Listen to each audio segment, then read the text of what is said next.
What a week that is turning out to be. So much happening in Ghana right now. Earlier today, news on radio on Joy FM indicated that former Minister of Energy is critical of the way in which the energy policy has been handled. He's of the view that these matters could be solved. We know that the Minister of Energy has arrived back from Nigeria. He was expecting to have more gas. We don't know yet whether he has it. I'm sure that will be the first news tomorrow morning. But our crew will be interrogating the energy situation, and hopefully we will get a big interview on energy sometime this week, or hopefully next week, and we hope to have a good story. Also, the big political announcement is coming on Thursday. Nana Akufo-Addo is expected to address a press conference on Thursday. In all probability, he's going to announce his intention to run for president again. That's going to happen on Thursday. It's happening within the New Patriotic Party. The energy crisis is still sapping, and people are unhappy about that. And I just found out something, a question for Dr. Kofi Amoah, because the cabinet decided that the Black Stars will be paid a certain amount of money. The Black Stars have secured $75,000 as appearance fee for the 2014 World Cup in Brazil. And they have also secured $15,000 as winning bonus. But the question I want to ask the man on the screen, Dr. Kofi Amoah, is that is he aware that the announcement that came from Cabinet, from the Ministry of Information, and which was confirmed by the Ministry of Sports, mentioned dollars, that the Black Stars were going to be paid $75,000? I'm wondering whether that's a violation of the policy that he put across a few weeks ago, because the Black Stars money has been mentioned in dollars clearly, and the Black Stars will be paid in dollars. Well, an argument could be made that Black Stars live outside Ghana, but there could be some local players in the team. Will they also be paid dollars or not? Dr. Amoah, is a question for you. Here is the glorious Black Stars who have secured $75,000 as appearance fee each, but the announcement from the Ministry of Information, confirmed by the Ministry of Sport, had the American currency on top of the figures. We'll get back to that later on. Tonight, though, we are doing an assessment of our development strategy in the studio, and we are talking to Dr. Kofi Amoah, who has been talking quite a bit recently, different forums, and he's here to share some of those issues with us. The last time we spoke to Finance Minister Seth Terkper, I put the question to him that Dr. Amoah has said on radio that Ghana didn't have an economy. Mr. Terkper laughed that off and said that it's ridiculous that Ghana certainly has an economy. Good evening, Doc. Welcome to the show. Good evening, Paul. You've been talking quite a bit.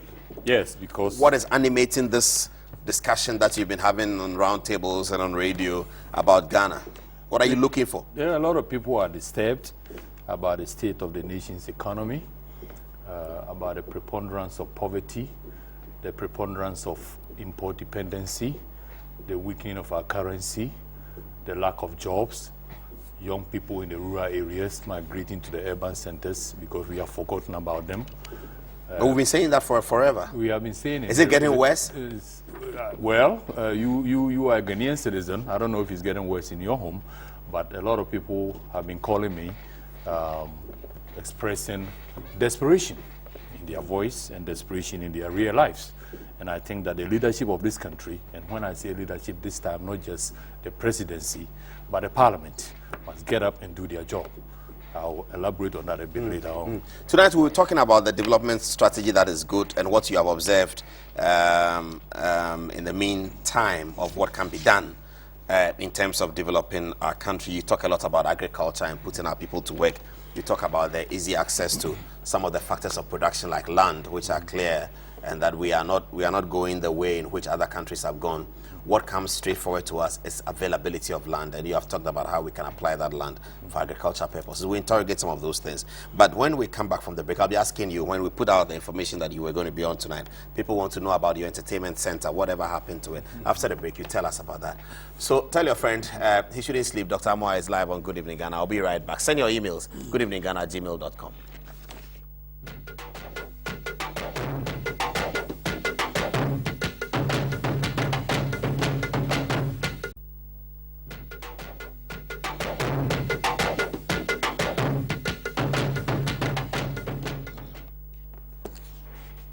Hello, welcome back again to the program. This is Good Evening Ghana, and we are live on Metro TV. Tonight, Dr. Amoah is our guest, and we are assessing the development strategy for Ghana. Thank you very much, Doc. Let's get to some of the big questions that people have talked about. Does President Mahama have a wrong team in place? At finance, at Bank of Ghana, at agriculture, at energy, does he have a wrong team in place? Could it be better? I mean the president's men and women. For me, looking at the results so far, obviously, a year, a little bit over a year into his presidency is not a long time, but judging from the fact that he was the vice president, and when President Mills unfortunately passed away, he took over, we have to add all those years to the record of what we are seeing today. And I think that the record is a bit circumspect in the sense that all the indicators are headed in the wrong direction. Inflation is now 14%. Unemployment is still growing up. The currency is under stress. And therefore, if you look at it, then we are importing, he himself said we imported $1.5 billion of foodstuffs. Is that your indication of whether the government is doing well or not, something like inflation? Because government has said before that inflation is 9%. During Kwabena Dufour's tenure, and the opposition and some businessmen have said that is inconsequential because it doesn't reflect in the lives of the people. But tonight you are citing inflation, the rise of inflation, as one of the difficulties, for which reason you think the government may have to look at their team. Is the measurement of inflation very important? Well, the measurement of inflation is important in the sense that it weakens the purchasing power of workers' salaries, especially those people who are on fixed incomes. If the money is being devalued through inflation, then you can buy less. So that's why in the Constitution, one of the cardinal responsibilities of Bank of Ghana is a stable currency, so that the currency is stable. Inflation also figures into the value of the currency, and therefore, when you are exporting things, the cost of goods from Ghana going there, and that will impinge on your ability to export and compete in the international market. Inflation also figures into the cost of money. You know, inflation and interest rates kind of match. So inflation is important. It is important. So, but I think for a developing economy, when these countries were developing, Korea, Taiwan, they run inflation around 20%. As a matter of fact, it was about 17.5%. Yes. It can be managed, you know. And I think that the purpose of Bank of Ghana focusing on managing inflation to the detriment of growing the economy, I think is misplaced, because the policies that they use, the monetary policy and the fiscal policies that they use, counteract making funds available for private sector to grow. Let me explain that to you. They solve inflation by reducing the money supply, so that the you mean they are applying artificial principles? Well, it's the tools that they use. All these principles are artificial because they are man-made, they are policies. But the point I'm making is that the end results of that policy is to increase interest rates, they increase taxes, and therefore by doing that, you are starving the critical ingredient for the private sector to grow. So they are sucking up excess funds? They are increasing the cost of borrowing, okay, by that policy. Because if you increase the cost of borrowing, companies will borrow less, the demand will go down, and the prices will come down. But that's not the direction we want to go. We want companies to expand so that they can absorb employees, the graduates who are coming up sitting idle, the people who are not gainfully employed, who are not fully employed. And if companies cannot borrow at a reasonable cost, then they will not expand. So the cost of borrowing is too high? Yes, by the way that they are solving inflation, they add up to the cost of borrowing going up. And I think that is the wrong policy. How else do they solve inflation? Well, there are two sides to this, and I'm glad you asked that. I think that we have the demand side and we have the supply side.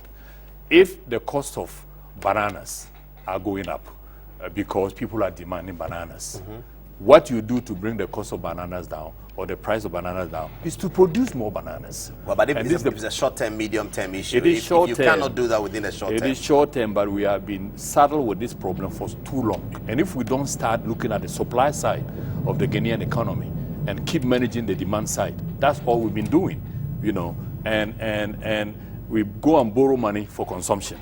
We are not looking at producing domestically. So something like the currency analysis. There's a high demand for the U.S. currency. You supply more?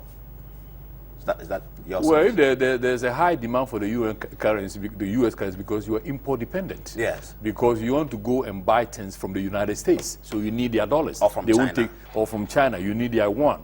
They won't take your cedis. And therefore, the solution to that long-term solution is to strengthen your economy for domestic production. I've talked about import substitution. But that's a long term. That's, you know. Economic development is not a destination, it's a process. And you must, these problems we are facing, Paul, have been with us for a very long time. Yes. And so when we keep sitting here and say that we want the solution today, so we can't do anything, you are going to see the same problem 2 years from now, 3 years from now, 5 years from now. Okay, we're doing something. In the importation of rice, the government is doing something about it. We know that Mr. Kofi Amoah, when he was Agri Minister, said that he had a target of 10 years to reduce the dependence on imported rice. Now Ghana government is doing about 30%. Nevertheless, the demand for imported rice is still going up. So yes, they are doing something, but we are in a crisis right now, and people have been talking about it. And we want to hear from you what you think, not what you think are the reasons for the crisis, but what are the solutions to the crisis? Well, I have proposed my tripod development strategy to the nation of maximizing agricultural output. And I did that sincerely. This is where I open it by saying that importing $1.5 billion of foodstuffs in a country that has this vast fertile land, in a country that has this demographic dividend of young people looking for something to do. They are moving from the villages to the cities. They are not lazy. They are looking for something to do. Now, we have this argument of who came up with the idea of free education first. And neglecting that comes down in terms of priorities in growing an economy. We must take... Free education ought not to be our priority. It is important, but I don't think that's what we should. I think unemployment of our people, import dependency, leaving our vacant idle land that we can use and not thinking about how to apply that is more important than education that can come later. You understand? Now, when you want to get that controversial point, you're saying that focusing as a government or as a government in waiting, as an opposition, and spearheading your campaign with a proposal to render secondary education for nothing is not a good priority. Is that the point you're making? Well, I mean, it depends upon your objective. If you want to win an election, maybe it's a good priority. But I'm saying as a development economist, if I'm looking at the Ghanaian economy and looking at the things that must be done first, the focus that we must do, obviously education is important. I'm not saying it's not important. And I'm not saying that we shouldn't, finance education. But I'm saying that in terms of getting our economy to move, activity, we must put our people to work. We must focus on that. What investments do we have to make to get Ghanaians going? Okay? When you look at the evidence, the historical evidence of nations who are in the same situation as us, what did they do with education? Taiwan, Korea, a lot has been written. They were like 60-65% illiteracy. You understand? But those are their miracle years. They focused on using the skill sets that they had at that time. As they got richer, they put more money into education. So you must be step function focused. What are the first key things you must do? Kwame Nkrumah started with agriculture. Get the farmers to work. He did education They don't have. too. He did. Yeah, but he focused. Free education was his policy. It is his policy, and it was good at the time because when we got independence, there was very little education at all. There was nobody. Now we have some. Okay, so the situation is a bit different. The point I'm making is that the majority of Ghanaians who are not well educated are still useful assets that must be put to use. Because we have land. Because we have land and they are human beings who are looking for something to do. They are migrating to the city searching for opportunities. If you had a regional development approach and created economic activities in the regions, they will stay there. And you will create profitable activities for them and for the economy. They will become taxpayers. So you're articulating a failure of successive governments. It's not about President Mahama. A failure of the Rawlings administration, Kofi administration in particular, the Mills administration, which has sort of snowballed into a situation that Mr. Mahama has inherited. I would say that I'm discussing the failure of Ghana adopting state planning. We started with Kwame Nkrumah. We had the 7-year development plan, which everybody understood. During this period, this is what we are going to be doing. Our investments are going to be going in this area. Education was one of them. But creating jobs was key. Achampo had a plan too. Yes. So it's not so much a failure, because all these governments you're talking about did contribute something. But the contribution that we have seen to date maybe could have been a bit more, so that this unemployment situation that we are facing will be less, so that we'll be less import dependent, because we started with import substitution industrialization. We were making white goods, refrigerators, washing machines, radios, a customer radio and all of these things. This is the same time that the Koreans and the Taiwans were doing the same thing, learning by doing. Continue to make your mistakes and perfect it. At some point, you become very good. Then you can play in the international market and export your goods there and create jobs at home for your people. That's the point I'm making. You need a plan. The nation needs a plan. All this fora we have been having all these past few weeks, every expert who has come there is that Ghana must have a plan. Now, I brought the Constitution of Ghana here today to support that argument. Even the framers of our Constitution saw that without a plan, we are not going to go anywhere. But we do have a plan. What is the plan? Not a budget. I'm not talking about a budget. The NDC government had Vision 2020. And the Vision 2020 was articulated to the point that by 2020, Ghana should achieve certain goals. Kofi's administration came in and said, well, we could do much better. So they set out Vision 2010. That by 2010, Ghana should achieve certain goals. And we've been working around that. Fortunately, because of the activities of international organizations and the convergence of the development challenges facing underdeveloped countries, the United Nations has come up with the Millennium Development Goals, which also sets out certain priorities. So within that framework, we do have a plan. Well, if you want to equate a vision to a plan, I'm sorry, I'm not going to agree with that. Now, it's good to have a vision, because the vision sets up the visible destination that you want to arrive at. But a plan talks about, is it agriculture? And if it's agriculture, what type of agriculture? Where? And where is the money to support it? And what do you want to achieve with that agricultural policy?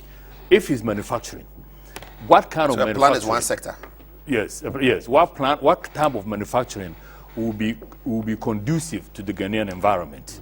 And how are you going to finance it? And this is why what I propose to the nation is the three-port development strategy: agriculture, manufacturing, and finance. And the finance is there to put meat behind it, so that it's not just talk. There has to be resources that you put it behind agriculture. Internally generated? It can be internally generated, it can be borrowed. Now, so long as you know what you're going to do, and you have done your analysis to show that if I put $500 million here, in 2-3 years, this is what I'm going to get. There's nothing wrong with that. I'm a businessman. I borrow money to invest, pay the money back, pay the interest, and keep the profit. And that's the direction that we should be going. So the plan is different from a vision. So I'm articulating clearly here what I think will be a viable plan for the nation. And this, I sincerely want the leaders of this country to ponder it over, because this is the same plan in a slightly different format that other nations who were colonized and down there with us have used to become big economies. And we are sitting there overlooking the mass land that we have. We are sitting there overlooking these young people who are looking for something to do. We are not looking at them as an asset. We are sitting there without a clear policy and plan for how the financial resource of the nation must be targeted. All these nations put their banks on a short leash. These 5 years we are doing agriculture, 50% of your lending will go to agriculture, so that there's need behind it. And therefore, if we don't do that, we'll keep talking. Every time I come here, you ask me this question. We've been talking like this for 30 years, for 40 years. Yes, you're right, because the talk has not manifested into a concrete policy plan that has money behind it and that has competency infused into it, like we did with Paul Adom-Otchere tomato factory. The thinking was correct. The people can produce tomatoes, but the tomatoes can go rotten. So put a factory here so that it will feed into the factory and the tomatoes will be preserved, canned, portable. You can sell, it's preserved now, so you can sell it. But who were put there to manage the factory? Incompetence. And therefore, because we didn't think through the whole thing properly, the Paul Adom-Otchere tomato factory is run over by goats and chickens today, as you and I sit here speaking.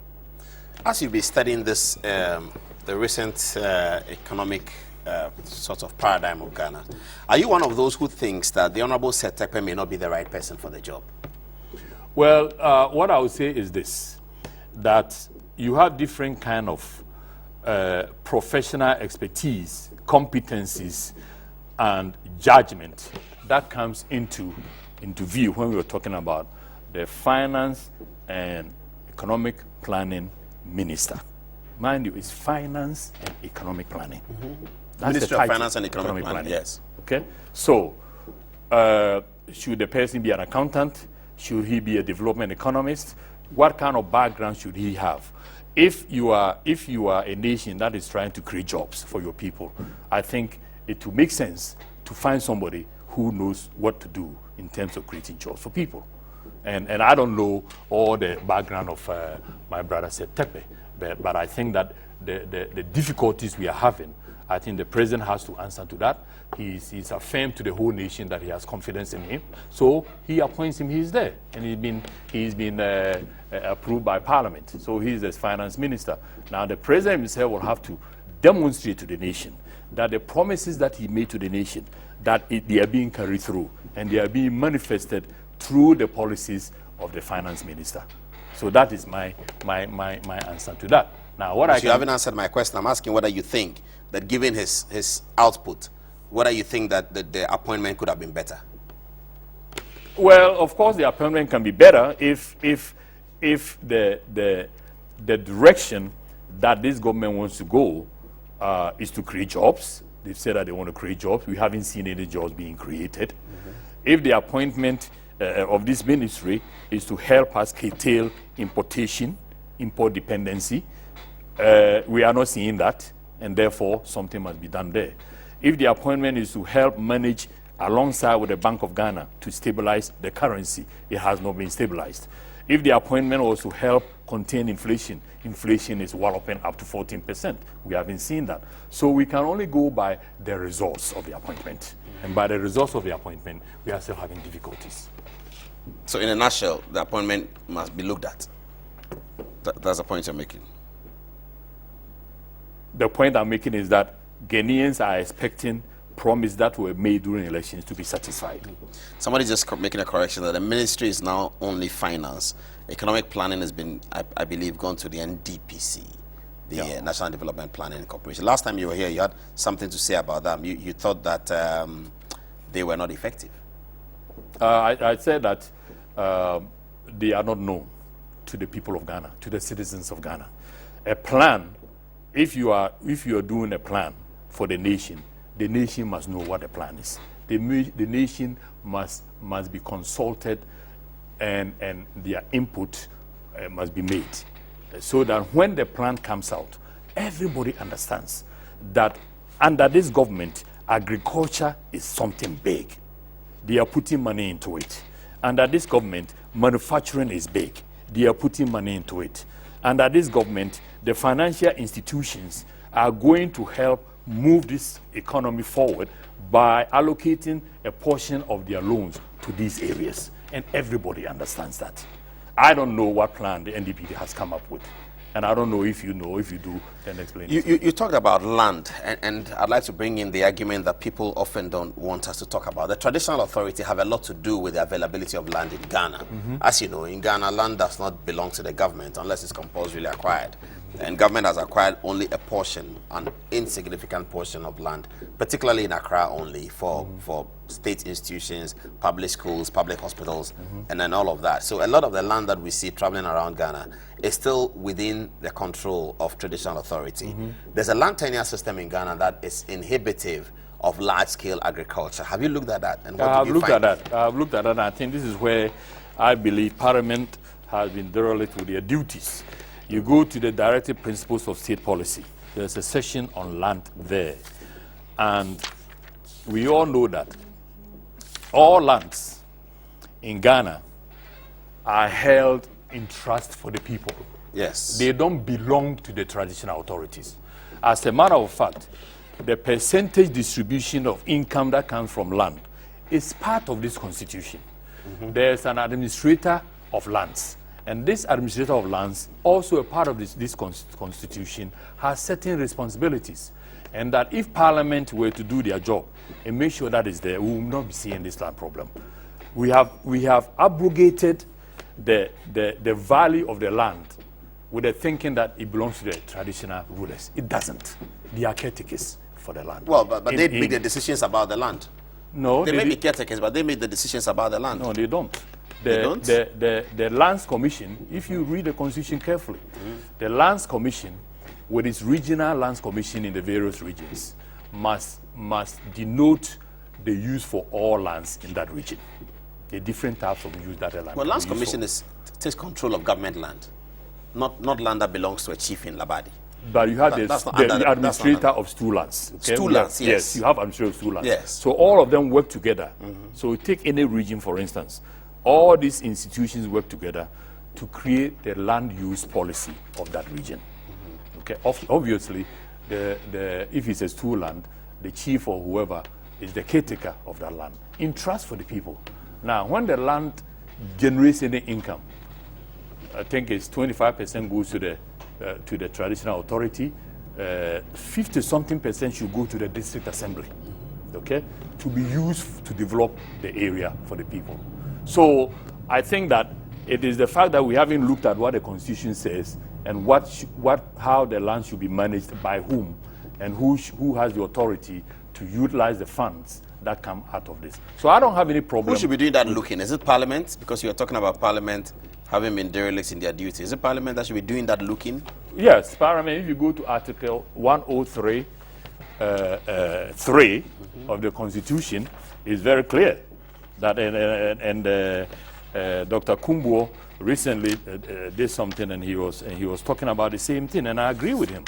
And you look at Article 103.3, it says that committees of Parliament shall be charged with such functions, including the investigation and inquiry into the activities and administration of ministries and departments as Parliament may determine, and such investigation and inquiries may extend to proposals for legislation.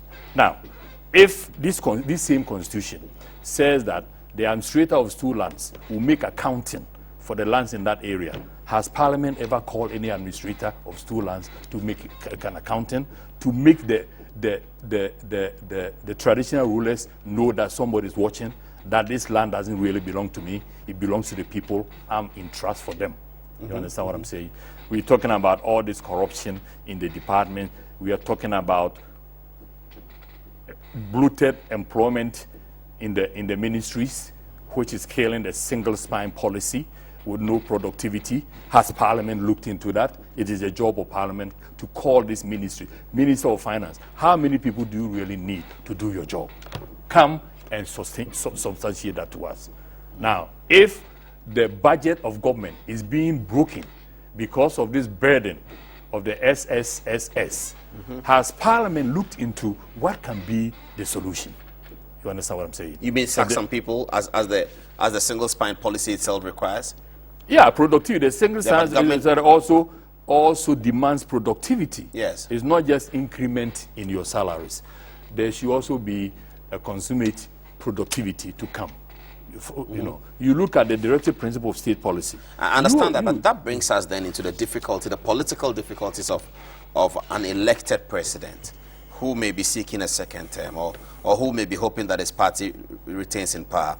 Is it a genuine problem of our political system that the blackmail of voters, quote unquote, is always at the back of the president's mind and the government's mind? So they cannot implement that part of single spine that says you should reduce the numbers. Now, my research indicates the Ministry of Finance needs just about 50 people to survive. They have over 700. Look at that. Yeah, but what do you do with that? If you were president, Dr. Amoah, what do you do with that? I'll make sure that the president is in a cage because of our political arrangements. The president is elected to serve the interests of Ghanaians. And one of his cardinal jobs is to maximize the rate of economic development. It's right in here. Yeah, but no president has been able to do that. Well, then we've been electing the wrong people. You see, look, we have to come to a point. Electing the wrong people? We have to come to a point, please, we have to come to a point where we must be truthful to ourselves. Do we want to develop or want to go around in circles making excuses for everything? We elect a president for one term. We don't elect a president and say, go and think for a second term.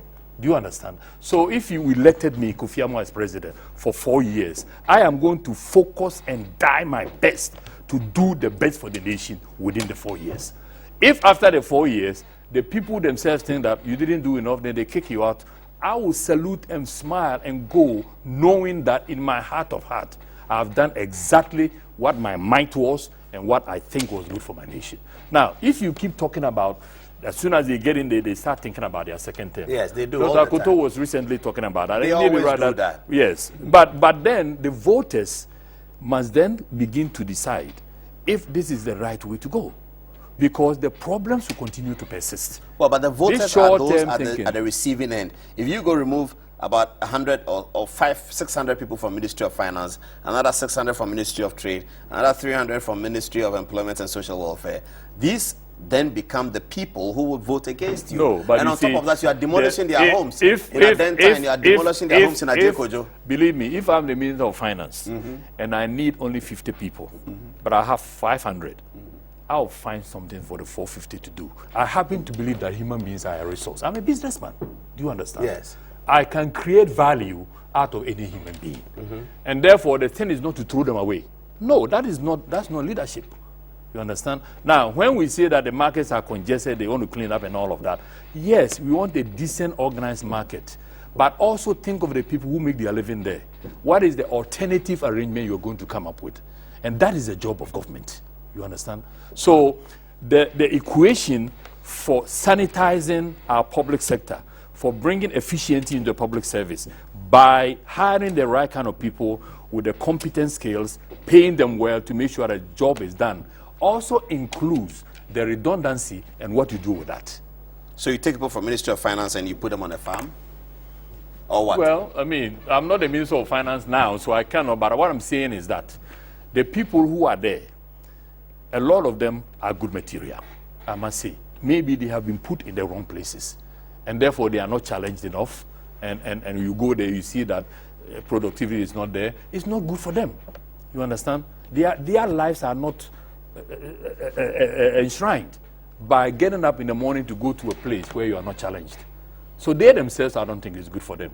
And it's up to a government to find the type of jobs, to create the type of jobs that will make their life meaningful and contribute to the development of the nation. Not to create jobs, make up jobs for people so they can vote for you. But what I'm saying is that all Ghanaians out there, listen to me carefully. If you keep going in this direction, we will never get out of the hole that we are in. Which direction? Voting for the direction, the direction of your votes being bought indirectly with these kind of things. I've given you a job that you yourself you're not happy, but if another person comes and says they tell that he's going to sack you, I won't vote for him, even though it is through avenue that you will get a better job, more satisfying, more fulfilling, more income. You understand? You have to give up. It's like you know how they catch monkeys? The way they catch monkeys in the village is they take this gourd, okay, and make a small hole at that end and put a string at the other end and go and put it where the monkeys play. And they will put some peanuts in there. And the monkey will smell the peanuts, jump down, and put their hand into the gourd and grab the peanuts. When they grab the peanuts, their face is now too big to come out of the hole.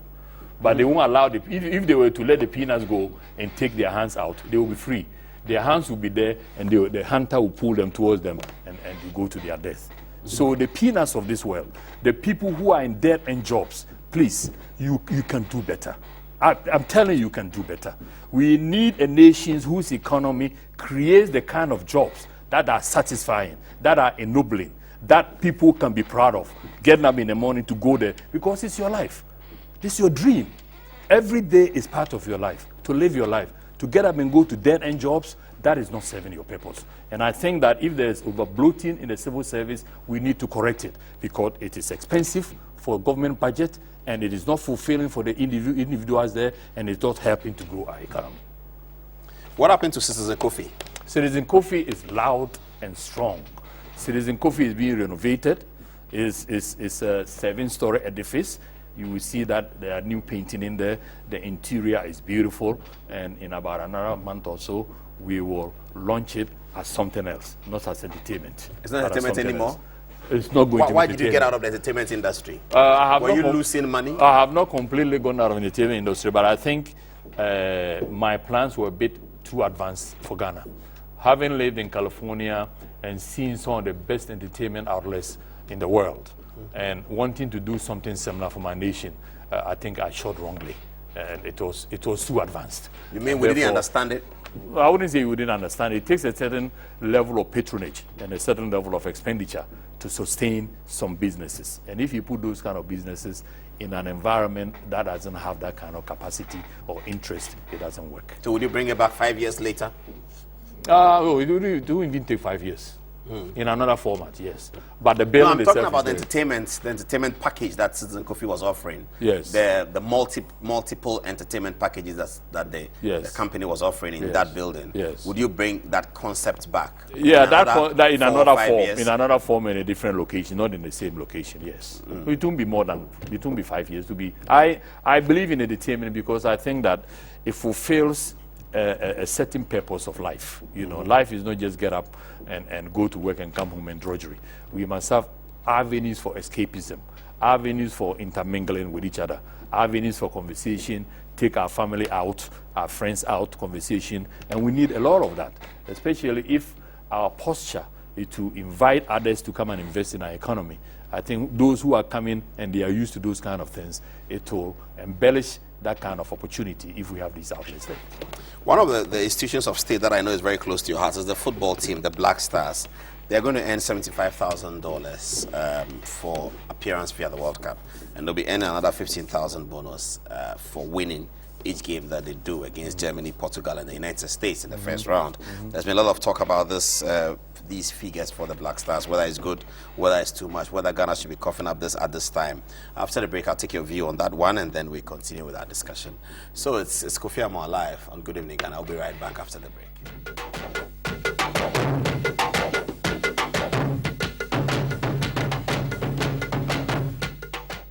That against the background that other countries don't pay, England doesn't pay them at all. Well, we must have our own. Italy doesn't pay them at all. We must have our own strategy of motivating our people. We must set a goal for ourselves.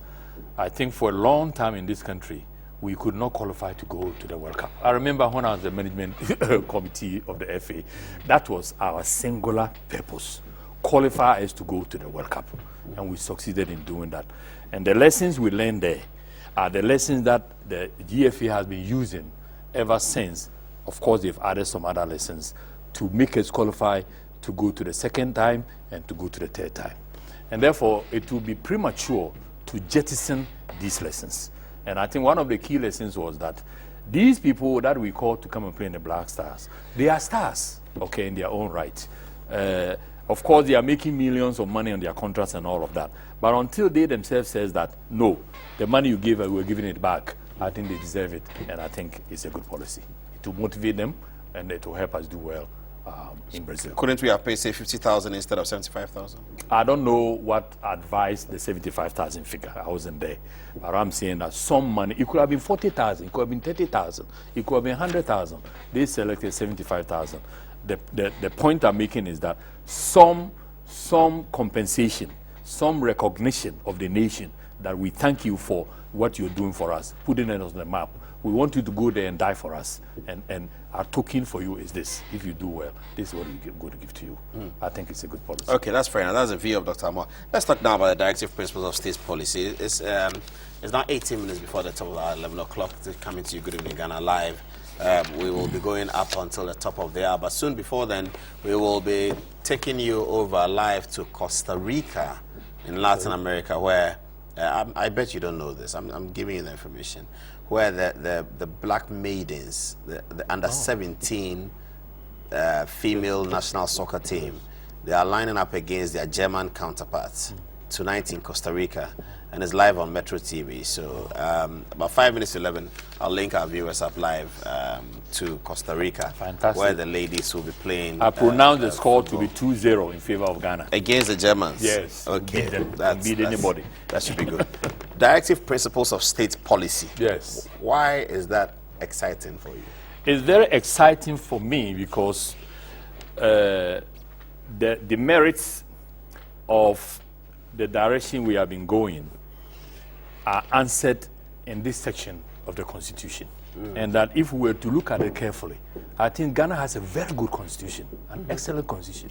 If we were to look at that carefully, and our Parliament were to really, as the people's representative, look at what the Constitution says and make sure that individuals who are selected, elected, organs that have been set up to do certain things are doing them properly, who will advance. And that's why I'm excited about the directive principle of state policy. I believe that this nation needs a state plan, economic development plan. And I found that it even has legal backing. Even if people think that it doesn't make sense, I think common sense tells me that if you're going to do anything, you need a plan. And on top of that, our Constitution is asking that we do that. And it is here, the economic objectives. Yes. The state shall take all necessary action to ensure that the national economy is managed in such a manner as to maximize the rate of economic development and to secure the maximum welfare, freedom, and happiness of every person in Ghana, and to provide adequate means of livelihood and suitable employment. Suitable employment. You and I were just talking about for each Ghanaian. Suitable employment. It's a responsibility imposed on the state. At least it doesn't say that do everything today, but that must be the direction we are going. And therefore, if you are going to create suitable employment for your citizens, what are the things that you should be doing in a society like Ghana? What are the natural resources that we have with which we can create this suitable employment? That's my point. So that, and then it continues. The state shall, you are a lawyer, so when the word shall comes in, It's obligatory. Exactly. Shall, in particular, take all necessary steps to establish a sound and healthy economy whose underlying principles shall include. And the first one is very interesting. The guarantee of a fair and realistic remuneration for production and productivity in order to encourage continual production and higher productivity. That's single spine. If you are, yes, but the productivity part has not been answered. Okay?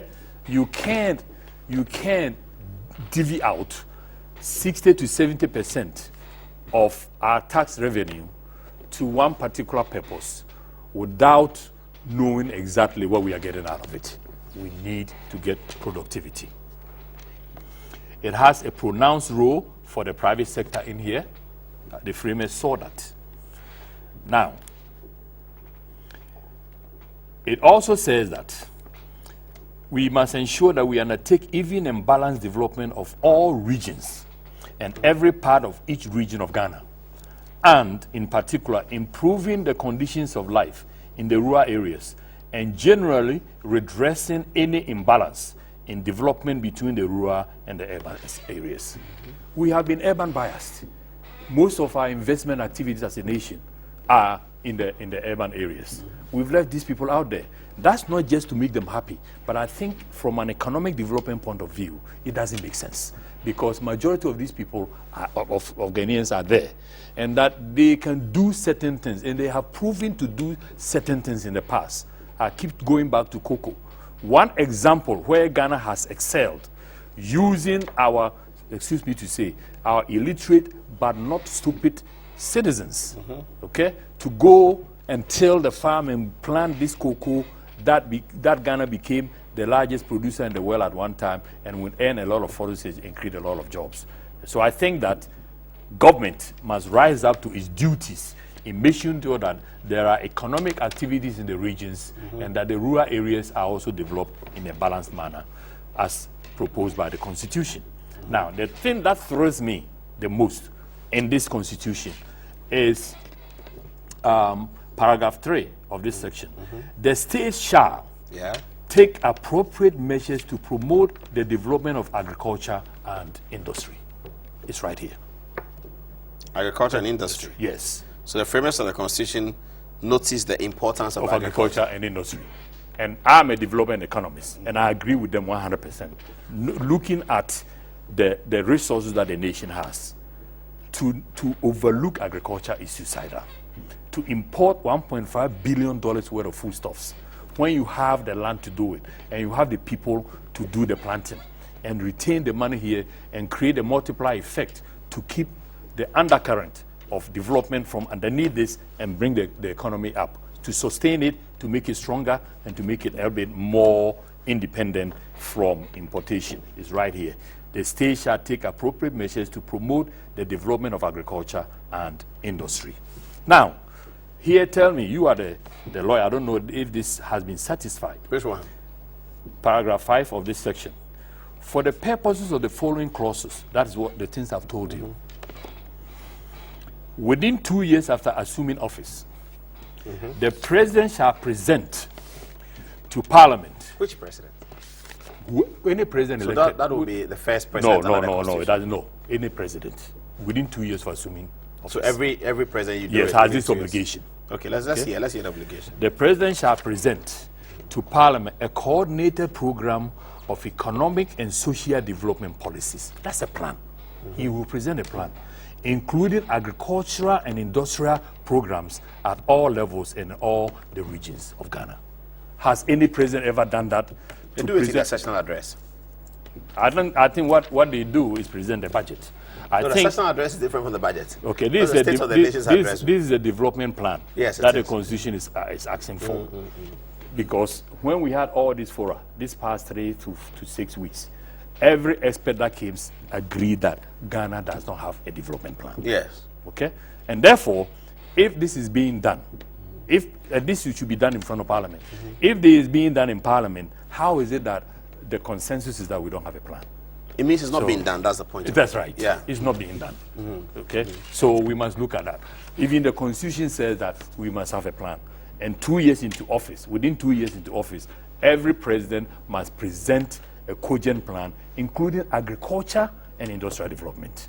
And this, we believe, is the way that the Ghanaian economy can grow. I think that's very well said. We'll have another look at the directive principles of state policy. Let me now ask you some straightforward questions. Do you think that there's hope for President Mahama over the next 3 years to make something happen in this regard of economic development? Well, I think that there's a lot of intelligent, experienced people with good judgment out there that he can tap into. And as a friend, that he's not tapping into yet? Well, you are asking me a question, and my response is that I think that Ghana, this is not when we 1957. This is 2014 Ghana. There are a lot of competent Ghanaians out there, and that the organs of state, important organs of state, must be put in the hands of competent people who have demonstrated in their professional life and in their own life that they can handle it. I think when we begin to give our positions as gifts to people, it is not do you consider yourself, Dr. Amoah, as one of those people? I do. I consider myself that I'm accomplished. I have demonstrated in my life. I've served my nation. You saw how I ran the local organizing committee of the CAN 2008. We were written into as the best that has ever happened on the African continent. We put our souls in. I invited, not just me, I invited competent people from the financial institutions, from credible institutions, to be on various committees. People were like Resdankwa, and we excelled to the admiration of the nation. People were saying that we couldn't finish the stadiums, nobody was going to come. We performed creditably to the admiration of the nation. So you want the president to give you an appointment? No, I am very happy with running my company. My company is successful. What do you want the president to ask you to do? Not me. I'm saying that there are several Ghanaians out there who are very competent. Name 3 of them. 3 what? Of those several Ghanaians who are competent. Well, I think that my friend Kingsley Amoah, who was chairing the ECA, he's out there, very competent. He can be a good person in the Ministry of Finance. Who else? Who can do what? Who else? The NDC. I said 3, you named 1. Well, I mean, for what position? Any position to help the president.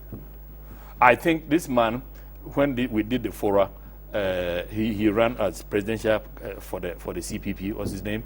Abu Sakara, yes. Comes across as somebody who can be great in the agricultural ministry. That he can be wonderful. Any woman? He knows a woman. Yeah, there are several women who are accomplished. I'll leave it here, Doc. Thank you so much. It's a pleasure. Time I come here, Yeah, we're going off now. So, viewers, I have to send you all the way now, straight away to Costa Rica, where the Black Maidens, I hope I got the name right, under 17 team of the national women's soccer team are playing their German counterparts. The game is about to start, and this is perhaps the curtain raiser to the Black Stars and the Germany World Cup game that will happen in June, later this month. Thank you very much, Dr. Amoah, for coming. We've thoroughly enjoyed it. I hope our viewers have enjoyed it, and we'll get you again in here sometime soon. And we hope that we'll hear your name in an announcement where the president will tap into your skills. Thanks for watching, viewers. Good night and good luck to the national women's soccer team. Bye-bye.